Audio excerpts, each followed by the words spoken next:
Saludos cordiales, les habla el licenciado en Psicología Pedro Cadenas. En esta oportunidad les traigo el curso llamado Factores de Riesgo Psicosocial y Programa. Acá aprenderemos qué son, cómo podemos identificarlos y cómo podemos integrar este conocimiento en nuestra organización o empresa. Lo primero y principal es entender qué son los factores de riesgo psicosociales.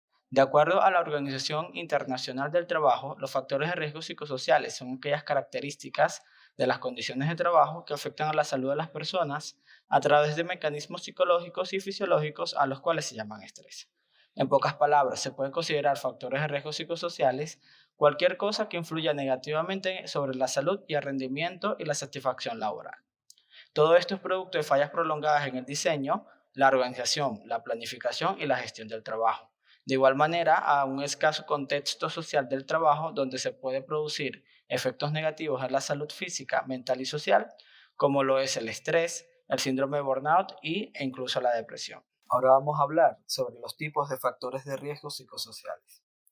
En primer lugar, tenemos el margen de acción y control. Este se refiere a la medida en que una persona participa en la toma de decisiones en relación con su rol de trabajo. Es decir, si este trabajador puede elegir de qué manera puede ejecutar su trabajo, manejar un horario flexible o que su opinión sea tomada en cuenta a la hora de tomar decisiones importantes. Ahora vamos con lo que sería la organización del trabajo. Este punto tiene que ver con las formas de comunicación, la tecnología, la modalidad y designación del trabajo, así como las demandas cualitativas y cuantitativas del mismo. Por ejemplo, las personas que se dedican a labores de oficina suelen tener una exigencia del tipo mental, debido a que mantienen la atención y la concentración por mucho tiempo, mientras que las personas que se dedican a labores del tipo operacional suelen tener una exigencia del tipo físico, dado el esfuerzo físico y corporal que manejan a diario. Por otra parte, tenemos lo que sería el factor recuperación. Este se refiere al tiempo y espacio destinado para el descanso y recuperación de energía luego de realizar un esfuerzo físico o mental dentro del ámbito laboral. Tiene que ver con el tiempo que se destina a la recreación, distracción, tiempo de vida familiar y otras actividades extralaborales, que incluye también desde viajar de vacaciones hasta actividades más cotidianas como ir al cine, salir de paseo o algún lugar o simplemente visitar amigos o familia. En el factor de riesgo, soporte y apoyo, tenemos lo que sería esas acciones y recursos formales e informales que aplican los mandos intermedios, avanzados o compañeros de trabajo para facilitar la solución de problemas planteados frente a temas laborales o extralaborales. Esto se refiere a si el miembro de la organización puede encontrar ayuda o colaboración en caso de requerirse, ya sea en una tarea laboral o en situaciones personales, como puede ser un periodo de duelo, enfermedad o problemas personales. Entre los puntos importantes tenemos lo que sería el acoso discriminatorio. Este tipo de riesgo hace referencia al trato desigual, exclusión o preferencia hacia una persona, ya sea por su identidad de género, orientación sexual, edad, discapacidad, estado de salud, enfermedad, etnia, idioma, religión, nacionalidad, lugar de nacimiento, ideología política, condición migratoria, estado civil, pasado judicial, estereotipos estéticos o encontrarse en estado de embarazo, lactancia o cualquier otra condición que se use como motivo o excusa para menospreciar, alterar, los derechos individuales o colectivos en los procesos de selección o durante la existencia de una relación laboral. Además de eso, tenemos lo que sería el acoso laboral. Esa forma de acoso psicológico que consiste en el hostigamiento intencional repetitivo y focalizado a través de acciones repetitivas crueles o maliciosas que buscan humillar y desestabilizar a un individuo o grupo de trabajadores o servidores.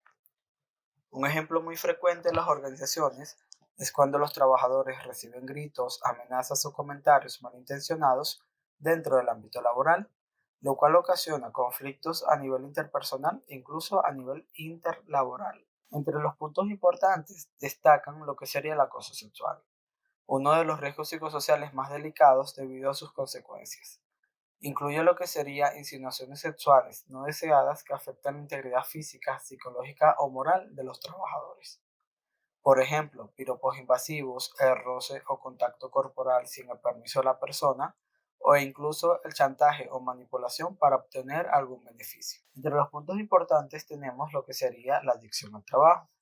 Acá encontramos la dificultad de la persona para desconectarse del trabajo y la necesidad de asumir más y más responsabilidades. Esto pasa a ser un factor de riesgo psicosocial cuando la relación con el trabajo es superior a la relación consigo mismo y a la relación con otras personas.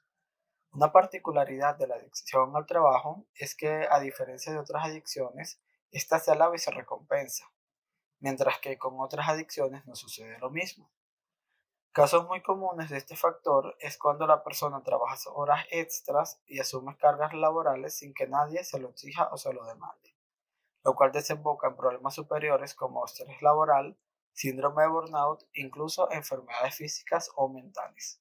Entre los puntos importantes tenemos lo que serían las condiciones del trabajo, que son aquellos factores de riesgo que pueden afectar negativamente la salud de los trabajadores en su actividad laboral.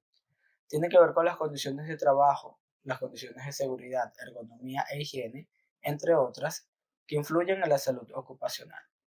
Por ejemplo, que las personas que trabajan en oficinas usen escritorios y sillas cómodas, trabajen a una distancia prudencial de la computadora. Por ejemplo, las personas que se dedican a labores más operacionales cuenten con calzado y vestimenta adecuada, como lo son trajes de protección antiquímicos, orejeras, lentes antirradiación o cualquier indumentaria que sirva para resguardar al trabajador. Un punto muy importante sería el factor doble presencia, es decir, laboral familiar. Esto tiene que ver con demandas conflictivas entre el trabajo y la vida personal familiar del trabajador. Esto muchas veces se debe a la incapacidad de separar los roles laborales y personales o familiares. Sin embargo, hay muchas situaciones fortuitas que pueden influir en este punto, como lo son enfermedad o pérdida de un ser querido, crisis sentimental de pareja o cualquier situación de la dinámica personal o familiar que pueda influir en el bienestar del sujeto. Por otra parte, tenemos el factor estabilidad laboral emocional, el cual hace referencia a la incertidumbre del futuro laboral, falta de motivación o descontento en el trabajo. Es muy común en organizaciones amenazar o amedrentar con la no renovación del contrato o pérdida de algún beneficio. Esto normalmente se hace para aumentar la competencia y la motivación.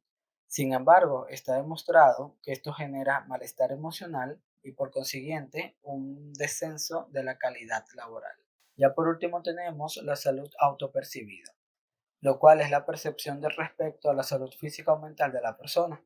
Es decir, si la persona se define como un individuo sano o como una persona enferma o con alguna condición importante.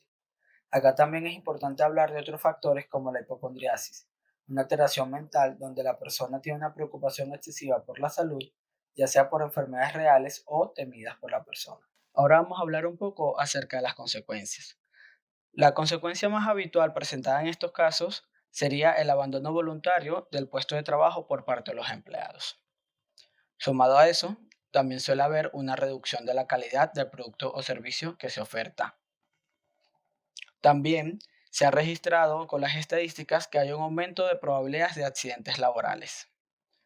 Además de eso, se registra aumento de conflictos entre los distintos niveles del organigrama o incluso entre departamentos. Y ya como punto final sería el aumento del ausentismo laboral, es decir, ya sea por causas médicas, ya sea por causas familiares, intrapersonales, ya sean reales o imaginarias o fingidas. Ya por último, en esto tenemos lo que sería el aumento del ausentismo laboral, es decir, el abandono momentáneo del puesto de trabajo, ya sea por causas reales o simuladas. Es importante mencionar lo que serían los factores intervinientes. Como primer factor, tenemos lo que serían las condiciones de la vida cotidiana. Todo esto comprende el estatus socioeconómico, cultural y étnico de la persona, las exigencias propias del trabajo. Por ejemplo, las personas que se dedican al área administrativa suelen tener una exigencia del tipo cognitiva, mientras que las personas del área logística operacional suelen tener una exigencia del tipo físico. Ambas exigencias deben ser tomadas en cuenta a la hora del diseño de trabajo y de la carga laboral.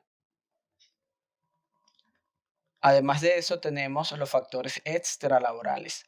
Acá tenemos todo lo que sería la vida personal de la persona, del trabajador, lo cual comprende el ocio, el esparcimiento, la parte familiar. Como tercer factor tenemos lo que serían los factores extralaborales, es decir, toda esa vida social que tiene el trabajador fuera del contexto laboral. Si esta vida social o este contexto es externo laboral es deficiente, muy probablemente tengamos un factor de riesgo psicosocial presente en el trabajador dentro de la institución. El objetivo del programa de prevención de riesgos psicosociales se basa en dos puntos. En primer lugar, sería reducir la discriminación, el acoso y las condiciones precarias en el contexto laboral. Además de eso, se busca fomentar la prevención, el bienestar y la educación en los trabajadores para así favorecer al entorno laboral y las condiciones de trabajo.